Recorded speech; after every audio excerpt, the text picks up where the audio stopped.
Hey guys, welcome to First Reaction. My name's Ebe, and today I want to talk about Westworld, Season 1, Episode 4, which is titled Dissonance Theory. Now I'll just go through the list of characters just to see the main things that happened this episode.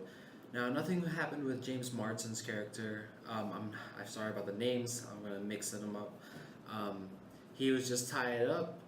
Presumably Wyatt and his gang members did it. And funny thing about Wyatt, the guy who went crazy, who used to be James Marsden's commanding officer in the Civil War, which Anthony Hopkins created a new storyline, if you guys remember that. He's making a whole big change, right? Anyways, he's the one who tied him up, and coincidentally, which is not really a coincidence, what's the name? Ed Harris's character, the Men in Black, is looking for Wyatt. So at first, last week, I thought Wyatt was just some guy to make, to change up James Marsden's backstory a little bit, but I guess he's intertwined within the whole larger storyline, this last mission that Ed Harris is going on. So talking about the last mission, major changes, we have Anthony Hopkins. He's making a very, very big change. He's literally moving mountains, let's say, to make this whole new storyline for himself. And he does see himself as a god in this world. And the girl that works for him, the lady who Jeffrey Wright is having a thing with, challenges him at first. Then he shows his powers per se, and he reminds her that he's in complete control of this world, that all of the hosts will do his bidding no matter what his staff members think they can do to the host. He is the real creator, and he is God of this world, and he showed her really quick that he will do anything to make his way. So I'm interested in seeing where that goes from here, because I want to know what happened to his friend who died. Not sure I forgot his name was, Andrew or something. So I'm really looking forward to that.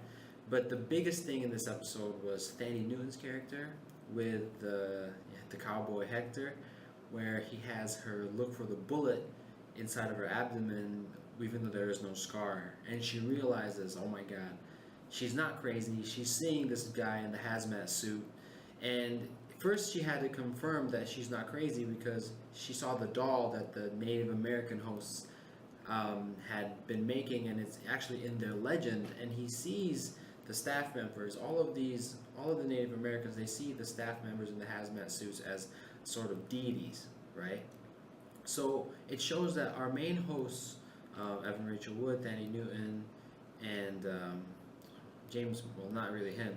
Our main hosts are not just imagining things. Like they're not the only ones that's going through this whole process. So interested to see where it goes from here. Interested specifically with her because now the next time she goes through the loop again and she tries to see if the bullet is inside of her, it won't be there.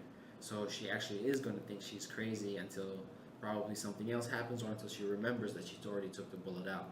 So interested about that.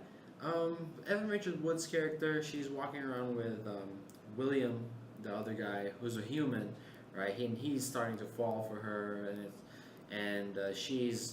but what's mysterious about that is Evan Rachel Wood's character, the female host, Dolores, I think her name, she is starting to be able to do things more so than the others. Even though Thandie Newton has the memories, she's starting to be able to control her own self.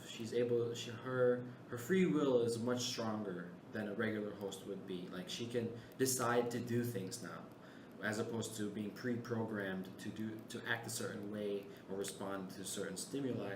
She can actually choose to do things, and also her curious nature, probably because of those conversations she has with Jeffrey Wright. She asks when William and his brother-in-law, they talk about this whole thing being a game. She gets confused, and not like the first time she encountered that child. She doesn't just try to revert it to a different topic. She actually gets confused, and she actually asks about it, is curious about it. Like, she asks, what is he talking about? What is he talking about, William? She says. So And also with William, we'll see how that whole thing goes with his future brother-in-law, and how they're actually their families they've probably known each other their whole lives, and their families know each other because they're both coming from rich families, stakeholders in Westworld. So we'll see something with the board members, right? Because probably that's why I guess, because Anthony Hopkins talked about how there's going to be a board meeting and they're kind of plotting against Anthony Hopkins, but Anthony Hopkins reminds them right really quick that he's still in charge and he's no one to fuck with. And I think there's going to be a whole thing between him and the Man in Black, because his storyline is leading for where he's going, right? And he's basically the perfect customer, his perfect customer, right? Goes through all the missions, completes all the objectives except for this last one, right? He's been going here for years, and it's kind of like a real video game to him. For those of you who are obsessed with video games, right? You want to do every single mission, not just the missions, but all the side missions, all the side objectives, get to 100% completion, right? And he's almost there. And at the very last moment, he's almost there.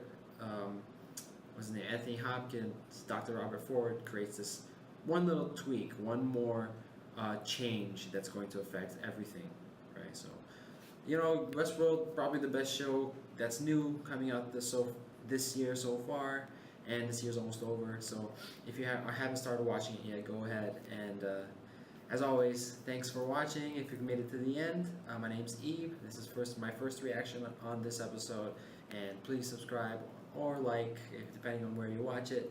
And I'll see you guys next time.